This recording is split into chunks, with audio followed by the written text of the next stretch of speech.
Hello everyone, welcome to my YouTube channel and this is Varsha Bhardwaj. और आज मैं आपको पढ़ाने वाली हूँ क्लास 11 का पॉलिटिकल साइंस का चैप्टर नंबर फर्स्ट का सेकंड पार्ट है, जो कि फर्स्ट पार्ट हम कल पढ़ चुके हैं।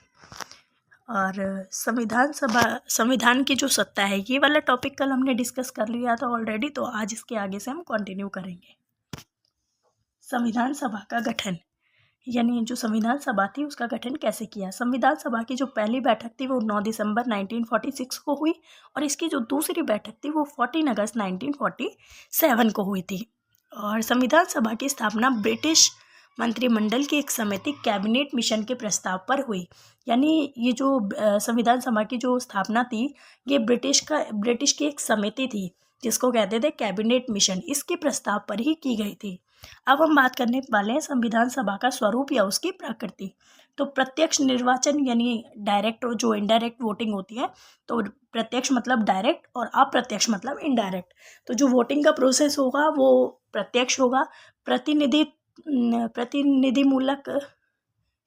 प्रतिनिधिमूलक प्रणाली जो थी इसको चुना गया, यानी जो व्यक्ति हैं उनको, जो भी व्यक्ति सत्ता में आएगा उसको जो पावर है वो दे दी जाएगी। सभी समुदायों की भागीदारी, यानी जितने भी समुदाय होंगे सबको इन्वॉल्व किया जाएगा। विचार विमर्श एवं सहमति पूर्वक निर्णयों पर बल, यानी जो भी विचार विमर्श होगा, सहमति होगी, वो सबकी डिसीजन, यानी सबके डिसीजन को रखा जाएगा, सबकी सहमति होगी, सबसे विचार विमर्श किया जाएगा, तभी जाकर कोई डिसीजन लिया जाएगा। ऐसे अपनी मर्जी से कोई भी डिसीजन नहीं लिया जाएगा। संविधान सभा, जो भारतीय संविधान था वो कैसे बना, अब मैं समझाने वाली हूँ आपको कि जो संविधान को बनाने में 2 साल 11 महीने 18 दिन का समय लगा। कुल 166 बैठकें हुई, यानी जो बैठक थी वो कितनी हुई, 166 हुई थी। 26 नवंबर 1949 को अंगीकृत भारतीय संविधान को 26 जनवरी 1950 को विविध रूप से लागू कर दिया गया। यानी 26 नवंबर 1949 को ये मूल जो संविधान है वो पूरी तरह से बनके तैयार हुआ। 26 जनवरी 1950 को इसको लागू कर दिया गया था।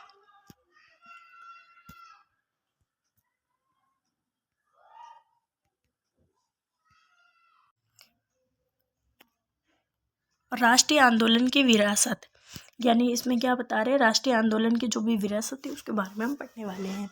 तो फर्स्ट पॉइंट क्या है, सहमति पर आधारित निर्णय, यानी जो निर्णय होंगे वो सबकी सहमति पर लिए जाएंगे।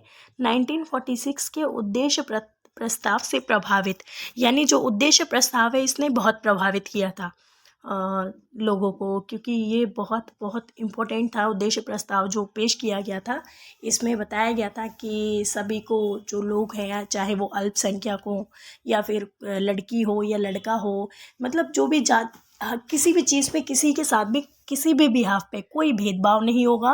क्षेत्रीय एकता अखंडता को बनाए रखने की बात, बहुत सारी जो बातें हैं वो इसमें कही गई थी।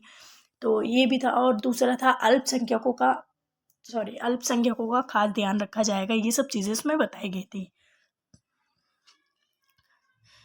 बुनियादी प्रतिबद्धताओं को संस्थागत रूप प्रदान किया गया, यानी जो भी बुनियादी प्रतिबद्धता थी उनको संस्थागत रूप दिया गया, यानी एक संस्था का रूप दिया गया।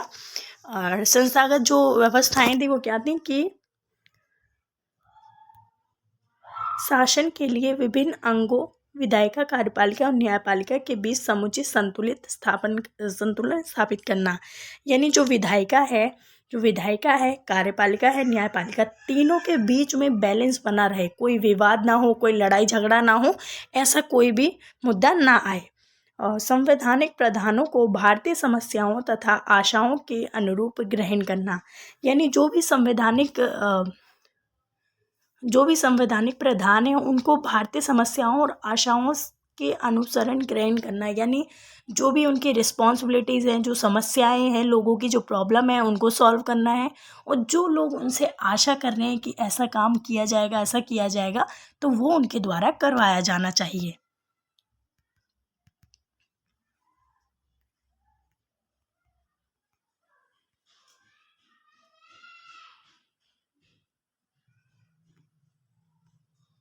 भारतीय संविधान के स्रोत, संविधान का लगभग 75% अंश भारत सरकार अधिनियम 1935 से लिया गया था, यानी जो संविधान का लगभग 75% जो अंश है वो किसका है, अधिनियम 1935 का। 1928 में नियुक्त मोतीलाल नेहरू कमेटी रिपोर्ट से मूल मानव अधिकारों को शामिल किया गया, यानी जो 1928 में मोतीलाल नेहरू के द्वारा जो कमेटी रिपोर्ट प्रस्तुत की गई थी उसमें क्या था कि जो भी अधिकारों को शामिल किया गया था वो सब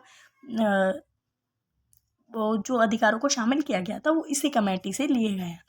अन्य देशों की संवैधानिक प्रणाली में से भी कुछ बातें संविधान में समाहित की गई, यानी जो भारतीय संविधान है इसमें बहुत सारी ऐसी चीज़ें हैं जो बहुत सारी लगभग ज़्यादा से ज़्यादा चीज़ें बाहर के देशों से लिए गए हैं, इसीलिए इसको उधार का थैला पुष्पगुच्छ के नाम से भी जाना जाता है। इम्पोर्टेंट क्वेश्चन है, एग्जाम में ज़रूर पूछता है। ब्रिटिश के संविधान से क्या क्या लिया गया है? तो ब्रिटिश के संविधान से लिया गया है सर्वाधिक मत के आधार पर चुनाव में जीत का फैसला, यानी जिसके सबसे ज़्यादा वोट होंगे वही पार्टी सत्ता में आएगी। सरकार का संसदीय स्वरूप ये भी ब्रिटिश से लिया गया है।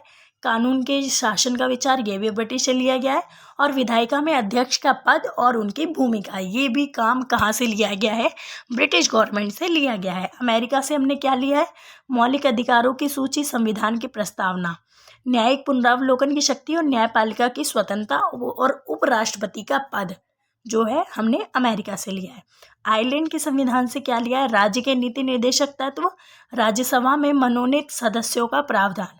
फ्रांस से हमने क्या लिया है, स्वतंत्रता, समानता और बंधुत्व का सिद्धांत। कनाडा से हमने क्या लिया है, एक अर्धसंघात्मक सरकार का स्वरूप, सशक्त केंद्रीय सरकार वाली संघात्मक व्यवस्था, यानी जो हमारा ये संघात्मक सिस्टम जो है, फेडरलिज्म गवर्नमेंट जिसको हम कहते हैं, ये जो 3 सूचियां हैं, संघ सूची, राज्य सूची, समवर्ती सूची, ये सारा जो प्रोसेस है वो हमने कहाँ से लिया है, ये हमने कनाडा से लिया है।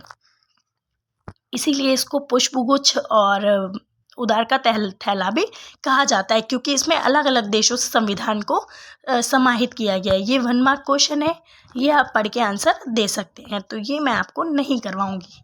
कमेंट सेक्शन में इनके आंसर ज़रूर बताइए। और ये 4 मार्क के क्वेश्चन है, मोस्ट इम्पोर्टेंट है, सब प्रैक्टिस करना है आपको, कॉपी में सॉल्व करना है। मिलते हैं नेक्स्ट वीडियो में। Thanks for watching. Video share करें, लाइक करें एंड कमेंट करें। Thank you.